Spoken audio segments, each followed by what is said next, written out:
Você sabia que o Corinthians nasceu em 1910? Foi exatamente em 1º de setembro desse ano, no bairro do Bom Retiro, em São Paulo, que um grupo de operários apaixonados por futebol decidiu fundar o que viria a ser um dos maiores clubes do Brasil. Fundado por 5 operários, Joaquim Ambrósio, Anselmo Correia, Antônio Pereira, Carlos Silva e Rafael Perrone, o Corinthians nasceu com a missão de ser um time do povo, para o povo. Nesse mesmo ano, o time realizou seus primeiros jogos amistosos, ganhando o carinho da torcida paulistana. O Corinthians já mostrava que tinha raça e coração, características que até hoje fazem parte da sua identidade. E assim, em 1910, começou a história de um dos maiores clubes do futebol brasileiro, o Esporte Clube Corinthians Paulista, o Timão.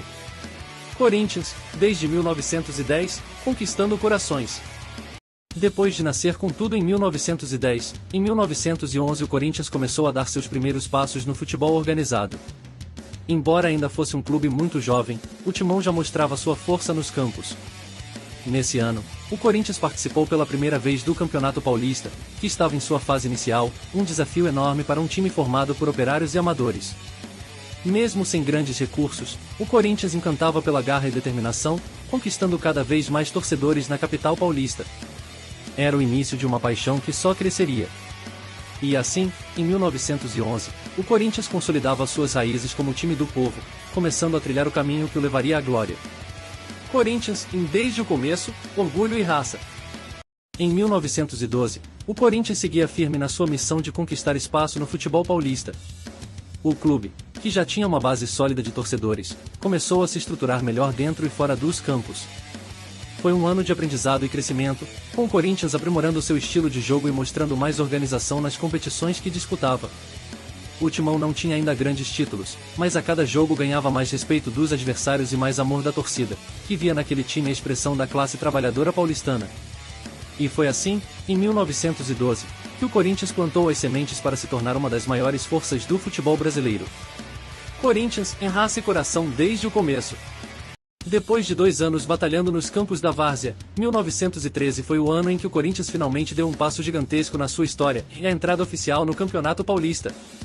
Mas não foi fácil, não. O futebol naquela época era elitizado, dominado por clubes ligados à elite paulistana. O Corinthians era visto como um clube de operário, e isso incomodava muita gente. Mesmo com portas fechadas, o Timão não desistiu. Persistente, aproveitou uma crise entre as ligas da época e se filiou à Liga Paulista de Futebol. Estava dado o primeiro passo rumo à elite. No dia 20 de julho de 1913, o Corinthians fez sua estreia no Campeonato Paulista contra o Germânia. O resultado? Derrota por 3-1. Mas quem disse que isso desanimou o time? Cada jogo era uma batalha. Mais do que gols, o Corinthians representava um povo. A cada chute, a cada dividida, a mensagem era clara: o futebol não é só da elite. 1913 foi o ano em que o Corinthians deixou de ser só um time de bairro e começou a sua jornada rumo à grandeza. Era o começo de uma revolução no futebol brasileiro. Corinthians, o time que nasceu do povo e entrou na história em 1913. Depois de entrar no Campeonato Paulista em 1913, o Corinthians voltou ainda mais forte em 1914. E fez história. Foi nesse ano que o Timão conquistou seu primeiro título oficial. Com raça, união e muito talento, o Corinthians mostrou que não estava ali para brincar. Em apenas sua segunda participação no Paulistão, o clube bateu de frente com os times da elite, e venceu. O time terminou o campeonato invicto, e foram 10 jogos, 10 vitórias, com 37 gols marcados e apenas 8 sofridos. Uma campanha impecável. E o destaque daquele ano? O artilheiro Neco, o primeiro grande ídolo do clube. Um jogador de sangue corintiano, que daria sua vida pelo time, e deu muitas glórias também. Aquela conquista provou de vez, o futebol paulista não era mais só da elite.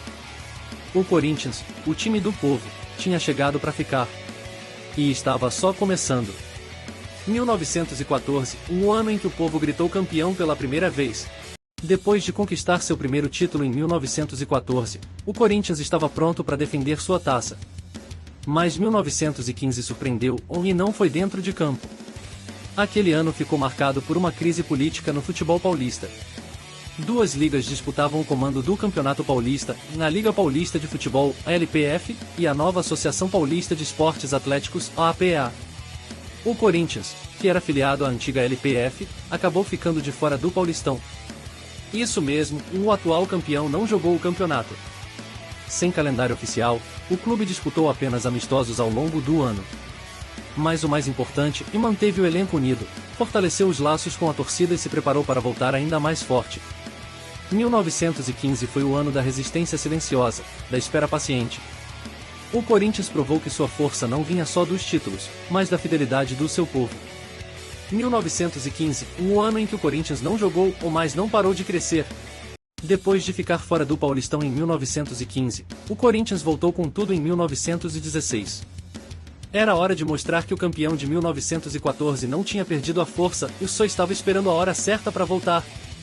O Timão se filiou à nova Liga Dominante, a APA, e voltou ao Campeonato Paulista mais forte e preparado.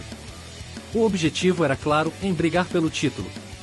Com uma campanha sólida, o Corinthians terminou o campeonato com 15 vitórias em 20 jogos, marcando 66 gols.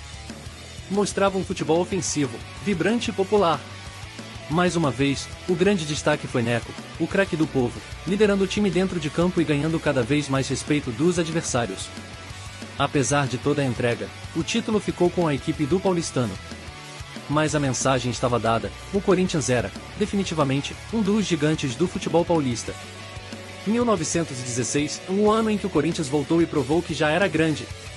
Em 1917, o Corinthians entrou em campo com um só objetivo, conquistar o segundo título paulista da sua história.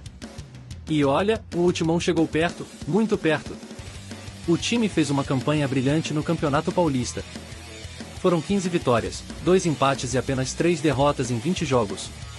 E mais, marcou incríveis 71 gols. Mais uma vez, o grande nome era Neco, o ídolo que simbolizava a garra e o talento corintiano. Mas não era só ele, o elenco inteiro jogava com o coração. A decisão ficou entre Corinthians e Paulistano, os dois gigantes daquele campeonato. Em uma partida histórica, o Paulistano venceu por 3-0 e ficou com o título. Mas sabe o que ficou claro? Que o Corinthians já era uma potência, com uma torcida fiel e um futebol envolvente. O vice-campeonato daquele ano foi digno de campeão na alma. Em 1917, o título não veio, mas a grandeza do Corinthians ficou ainda mais evidente. 1918 foi um dos anos mais difíceis da história, e não só para o futebol, mas para o mundo inteiro. A gripe espanhola se espalhou como um pesadelo, e o Corinthians também sentiu os impactos dessa tragédia. A pandemia matou milhares de pessoas no Brasil, inclusive jogadores e torcedores. O futebol praticamente parou. O Campeonato Paulista foi interrompido por meses, e o clima era de medo e incerteza. Mesmo assim, o Corinthians voltou a campo quando foi possível, e mais uma vez mostrou força. Com muita garra, o time terminou o Paulistão como vice-campeão, atrás do Paulistano. O artilheiro da equipe foi, novamente, Neco, símbolo da resistência alvinegra. Em meio ao caos, ele era a esperança dentro de campo. 1918 foi o ano em que o Corinthians provou que não era só um time de futebol. Era uma família, uma comunidade, um refúgio em tempos difíceis. 1918, entre perdas e lutas, o Corinthians seguiu firme pelo seu povo. Depois de um 1918 marcado pela tragédia da gripe espanhola, o Corinthians voltou com sede de vitória. E 1919 foi o ano da superação, da raça, e do bicampeonato paulista. Com um futebol envolvente, o Timão atropelou os adversários no Campeonato Paulista. Em 14 jogos, foram 11 vitórias, 2 empates e só uma derrota.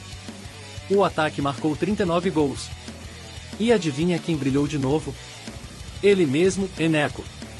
O primeiro ídolo do Corinthians liderou a equipe com a mesma paixão de sempre, comandando um grupo que jogava com alma e sangue nos olhos.